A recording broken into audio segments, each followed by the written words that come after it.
Tight ends are finally showing signs of life, but the position's still as unpredictable as ever. 1 week it's a breakout, the next week is a zero-catch dud. And between rising stars, returning vets, and matchups that could swing your week, we got a whole lot to unpack. So let's dive into the top 15 tight ends that you can trust heading into week 9.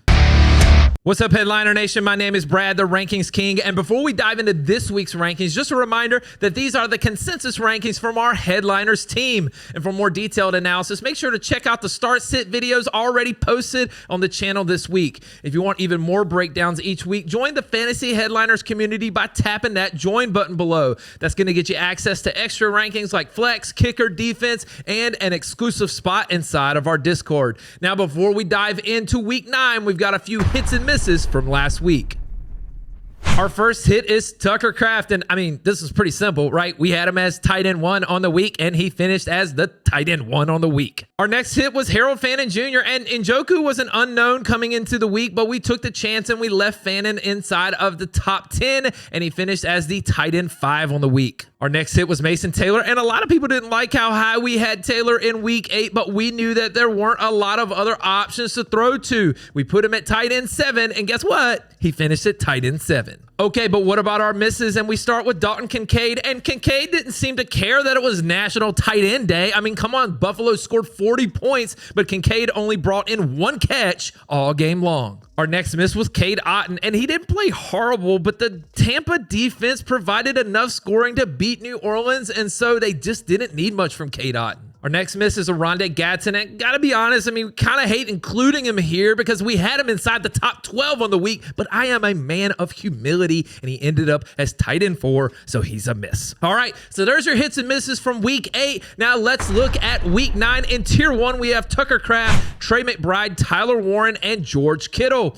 And number 1, we have Tucker Kraft, and he's the number 1 overall tight end in fantasy football, and he scored at least 11 fantasy points in 3 straight games, and now he gets a matchup against Carolina, who allows the 9th most fantasy points per game to tight ends.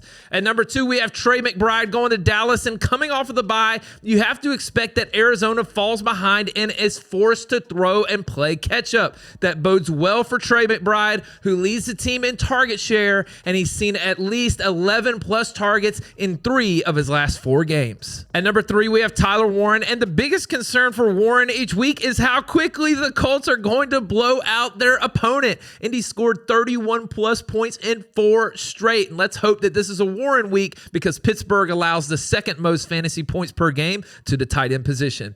At number 4, we have George Kittle, and we don't know yet if Purdy or Jones will be starting at quarterback, but what we do know is that Pearsall is still questionable and Jennings is playing hurt. If San Francisco wants to beat New York, Kittle is going to need to be involved. Okay, so there's tier 1, and before we head into the next tier, I want to make sure that you're all set up on Underdog. You already know that we're crushing those player pick'ems on Underdog this year, so what are you waiting for? Head over to Underdog Fantasy or download the app. Create a new account using the referral code HEADLINERS when you do so. Then just make your initial deposit and come join a contest. And if you sign up with that promo code, again, it's HEADLINERS, you'll get access to all of the promos that Underdog offers weekly. And check this out, when you play your first $5, they're going to give you $100 in bonus funds. So you play 5, you get 100. It's that easy. And don't forget that Jake is going to be breaking down the best picks weekly in a show on Fridays. So links to join are in the description, and we look forward to playing with you this week. All right, let's turn it over to tier 2. We have Brock Bowers, Jake Ferguson, Oronde Gadsden, Kyle Pitts, Sam Laporta, and Travis Swift-Kelce.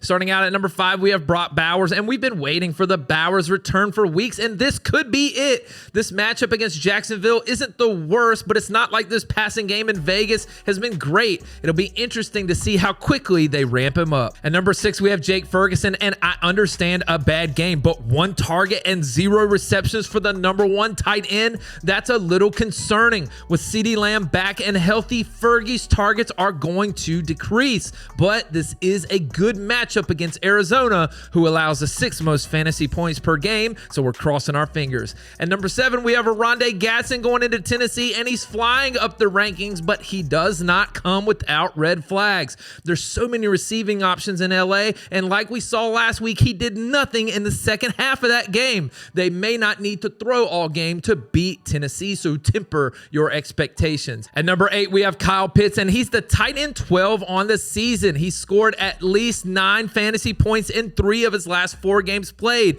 Plus, he's had 19 targets over the last 2 weeks alone. And with London less than 100%, the target share could remain against New England. At number 9, we have Sam Laporta, and through 7 games, Laporta has 4 games with less than 6 fantasy points and 3 games with 10 or more. He's truly a weekly boom or bust play. Minnesota does allow just over 10 fantasy points per game to tight ends, though, so he makes the top 12 this week. At number 10, we have Travis Swift, Kelce. And so, listen, maybe it's me. Hi, I'm the problem. It's me. But over his last 2 games against Buffalo, he has a combined total of 4 catches for 27 yards. Buffalo also allows the second fewest fantasy points per game to tight ends on the season. And with all the other weapons in KC, Kelce shouldn't be overly relied upon. All right, that's it for tier 2. Now let's look at tier 3. We have Dalton Kincaid, Colston Loveland, Zach Ertz, Mark Andrews, and AJ Barner. At number 11, we have Dalton Kincaid, and similar to Kelce, we haven't seen Kincaid do much against KC either. We've also seen Kincaid struggling the last few weeks. There's a chance that he's still not 100% healthy, plus KC allows the 4th fewest fantasy points per game to tight ends. At number 12, we have Colston Loveland, and with Cole Kmet hurt and Luther Burden in concussion protocol, there's a chance that we get a great matchup for Loveland against Cincinnati, who allows over 18 fantasy points to tight ends on this season. That's the most of any team in the NFL. At number 13, we have Zach Ertz, and we saw Mariota spread the ball around to 8 different receivers in week 8, including 3 different tight ends. But this matchup isn't bad against Seattle, but the volume isn't reliable either. At number 14, we have Mark Andrews, and we are hoping for the return of Lamar Jackson here. Otherwise, Andrews may drop out of the top 15. He hasn't done much this entire season, but this is a good matchup going up against Miami, who allows over 11 fantasy points per game to tight ends. At number 15, we have AJ Barner, and coming off the bye in week 7 was a disappointment, but now he gets a matchup going up against Washington, who allows almost 13 fantasy points per game to opposing tight ends. So there you go. There's your top 15 in tiers 1, 2, and 3. And we've got a few guys on the outside looking in with Theo Johnson, TJ Hawkinson, Evan Ingram, Hunter Henry, Juwan Johnson, Dalton Schultz, and Noah Fant. And that's a wrap on your week 9 tight end rankings. And whether you're streaming for a matchup edge or holding on to one of the elites, it's all about chasing that volume and red zone looks this time of the year. So drop your toughest tight end decision in the comments, hit that like button, and make sure that you're subscribed for the rest of our week 9 rankings across every position. Analytics off the chain, all the channels not the same. Jake and Kyle, you know the name. Headline Nation, we running the game.